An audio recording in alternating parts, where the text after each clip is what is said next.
Yeah, I usually ask this question, and Eric, Brandy, tell me if you kind of do it the same way, but I'll ask and just say, do you want me to run your retirement estimate for when you're first eligible or when you're first eligible for full retirement? And that'll get the conversation. Well, what do you mean full retirement? Well, yeah, I don't want you to see a reduction or be penalized. I can show you what that looks like. And it's not something we normally recommend. I've really not recommended it unless somebody has their dream job lined up or they hit the lottery. But people don't realize, that minimum retirement age, comes with some negatives or some penalties if they, don't have the amount of years or things like that. It's kind of eye-opening, right? People think they're going to be taken care of and don't realize stuff can be taken away from them. So have you guys seen that, Eric, Brandy, about, looking to retire early and then finding out, maybe I can't retire as early as I thought?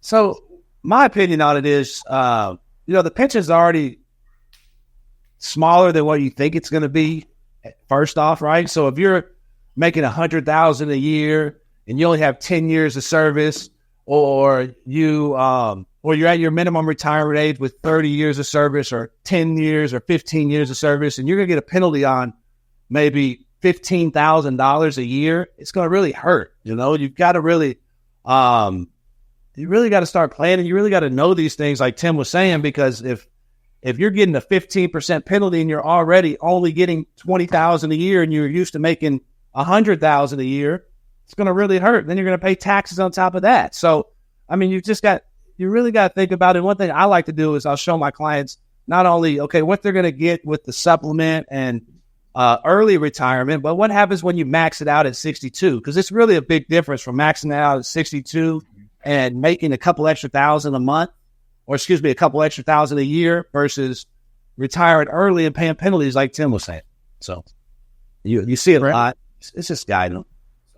Absolutely. I don't see as much of the early retirement penalty as I see people being at minimum retirement age, like you say, and then they don't have the years of service. And so they're thinking, well, I can retire at minimum retirement age, but they don't have the years of service. So then they're going to incur that early retirement penalty. So I don't see it with, like being younger or whatever.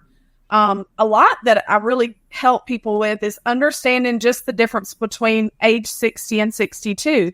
I can't tell you how many people I have come to me, sit in front of me that are 60 and a half or 61, and they've got literally a year and a half or a year or 6 months away from that 62 mark. And I start talking to them about the difference in how their retirement will look if they just work 6 more months. Mm-hmm. So that I run into more than I'd run into the early retirement penalty is just people by the time they're 60, like, oh, I'm just ready to be gone. I cannot do this another day.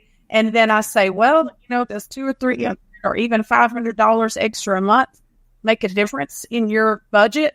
Well, yeah, it does. I cannot tell you how many people that I have talked to every 3 to 6 months from the age of 60 to 62 to just cheer them on to get to that 62 mark to be able to retire with a little bit more retirement. I do this. I said, look, I'm not forcing you to work till 62. I'm not telling you have to, but I'm going to show you the difference between the two. And 60 to 62, okay, that's 2 years. But in your point, if it's 1 or less than 1 year, and they didn't realize, Eric said, you don't know what you don't know as a federal employee. If you didn't realize that getting to 62 and having at least 20 years of service gets you a little bit of extra bump in your pension, well, waiting those 2 more years, what's it going to do for you? Chances are your high 3 is going to go up in those 2 years. You're going to add 2 more years of service to your calculation, and you're going to get a little bit higher payout factor when it comes to your pension calculation. So all positive things. Plus, more money's going into your TSP, and you're going to be waiting now till be Social Security eligible, so you're not going to make a little bit less in that first supplement during that time. So I said, I'm not forcing people, but there's a lot of positives by waiting until age 62. So yeah, I've had both conversations where people are like, I know I'm eligible to retire at this time, and they don't realize there's a penalty, or they didn't realize the benefit of waiting just a little bit longer to get to age 62.